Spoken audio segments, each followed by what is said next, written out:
Marvel is back again with a new entry into the MCU, and this time they are injecting Deadpool into the MCU, as well as blowing the dust off of Hugh Jackman's career and getting him back into the role that made him famous in the first place as Wolverine. Now, the two questions that people probably want to know is that, one, is this movie good? And two, does this movie put Marvel back on track? So let's tackle that first question.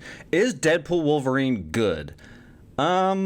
Yeah, it's definitely good. It's very entertaining. It's very, very funny. It's got some great cameos. It has one hell of a performance from Hugh Jackman. And yeah, it's a pretty solid Marvel movie. I don't know if I don't think it belongs in the pantheon of the greatest Marvel movies. I think that if I'm being honest, Deadpool Wolverine is probably like mid-tier Marvel, but it's like high up on that mid-tier list, which isn't a bad thing. Like even a mid-tier Marvel movie, especially up there, is still a very good movie. I just don't think this movie is in the same conversation as like The Winter Soldier, The Avengers, Iron Man, Guardians of the Galaxy, Black Panther. I don't think it's as good as those movies, but it's pretty damn solid, and it's definitely the hit that Marvel needed right now. Now, the second question, it's a little more complicated. Like, does this movie put, the MCU back on track? I don't know. Maybe it's the pessimist in me, but I don't think it does. Like, it's interesting because a lot of people are saying that. It's like, oh, Marvel's back because of this movie. And it's like, did everyone just forget that they've made solid movies in the past few years? Like, yeah, they've released, a bunch of stinkers, but like they also did Shang-Chi, which was pretty solid. They did Spider-Man No Way Home, which is pretty damn good. And hell, even last year they had Guardians of the Galaxy 3, which was pretty damn good. So it's like, I don't think this movie puts Marvel back on track any more than Guardians did last year. I just think that Marvel's batting average right now, it went from like banger after banger after banger for so many years, and now they're kind of in this rut where it's like they make a pretty damn good movie and then some stinkers, and then a pretty good movie, then some stinkers, and now we're just on that pretty good movie again.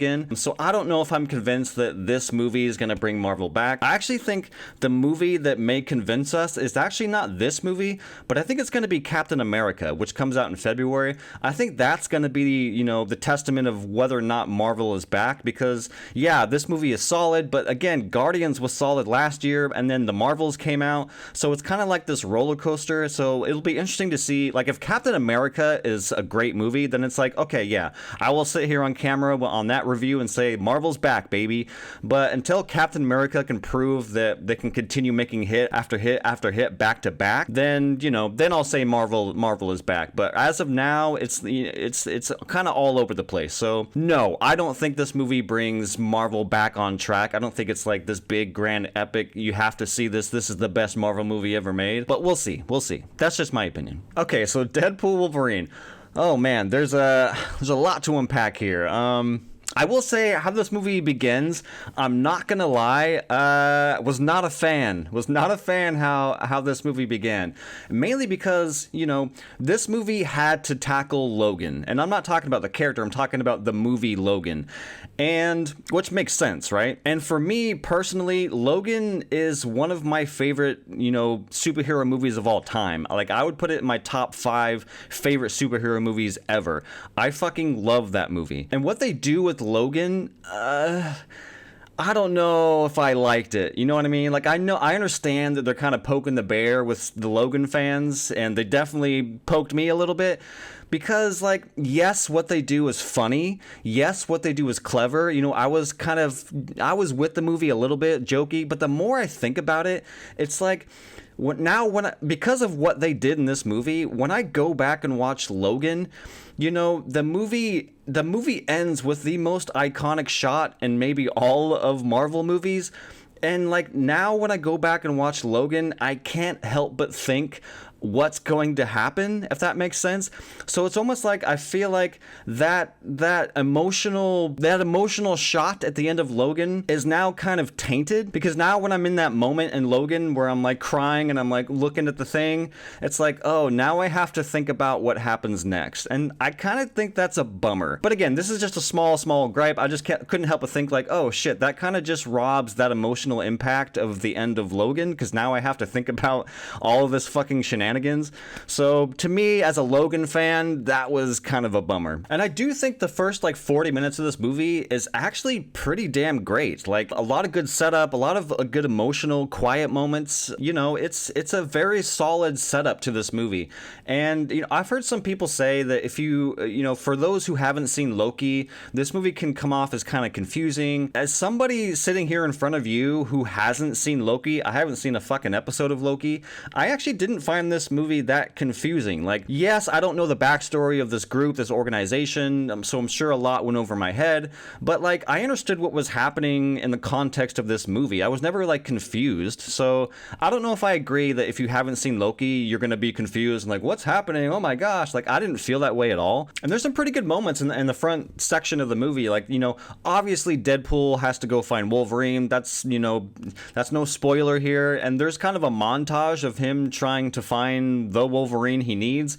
And yeah, that montage is a lot of fun. There's a lot of unexpected things in that montage. And yeah, it's a good time. The first 40 minutes I think are very, very, very solid. But then we get to the movie's biggest problem, I think, in my opinion, and a problem that I think prevents this movie from being on that like upper echelon Marvel, and that is like the middle section of this movie. It kind of just meanders and it becomes just like a cameo vehicle. That's all this middle half of the movie really is. It's like cameo after cameo after cameo, hey this, hey that, and it's just kind of like it loses sight of the plot and the emotion. Like I almost wish they would have just stopped with all the fucking beating you over the head with all these cameos and just focused on the emotional core of the movie. But unfortunately, again, this movie just kind of floats around for a while. And also it does have that Marvel problem, which is that the villain of this movie is completely forgettable. In fact, she doesn't even show up till probably an hour into the movie, so that was kind of a bummer.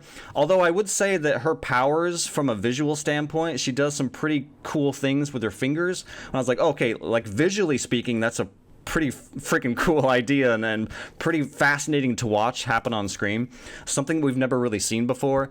But at the same time, yeah, she's kind of a throwaway. So, but you know, that's been a Marvel problem for forever. And unfortunately, this movie does not break that habit. But man, the chemistry between Ryan Reynolds and Hugh Jackman is freaking off the charts, man. They are so good together, and that's really no surprise. If you've been following them on social media for the past like 10 years, they've had an ongoing, you know, social media beef for a very long time. They have a lot of chemistry as just human beings. They're friends, and they really shine here. They play off one another like fucking perfectly. And as I said in my opening, Hugh Jackman, man, Hugh Jackman. There's a scene that takes place inside of a car. It's like a conversation between him and Deadpool, and it gets very emotional and very heated, and his performance in that scene was like, oh my god, dude, it is so good. And it's like shot in a close-up and he's like fucking screaming, and I'm like, oh man, Hugh Jackman is back, baby. And it's like the only time in the movie where like the film has some gravitas to it. It feels like an actual film and not like a